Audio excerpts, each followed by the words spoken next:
President of Bharatiya Janata Party (BJP), Meghalaya Ernest Mawrie threatened to file a complaint against All India Trinamool Congress (AITC) to the Election Commission (AIC) on the launch of AITC's manifesto, where the party promised to give 1,000 rupees on a monthly basis to all the women of the state if they registered their names for the V Card scheme.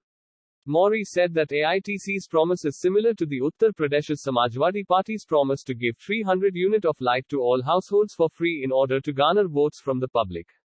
So we have seen this website they have launched, and we have seen in some district the women they have lined up to register themselves to avail the scheme. So from the party side, from the BJP Meghalaya unit, we have already decided that we have to launch a complaint to the Election Commission. With this rule, the BJP Meghalaya unit should file a complaint against this manifesto promise on the following ground.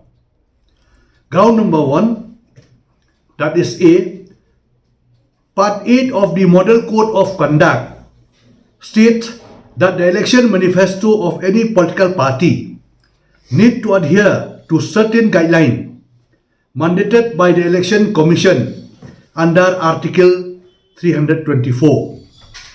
First, Rule 3(2) of Part 8 of the MCC state that the political parties should avoid making those promises which are likely to violate the purity of the election process or exert undue influence on the voters in exercising their franchise.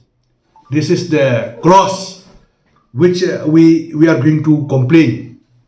And B, similarly, Rule 3 under 3 also state that it is expected that manifesto also reflects the rationale for the promises and broadly indicate the ways and means to meet the financial requirement for it.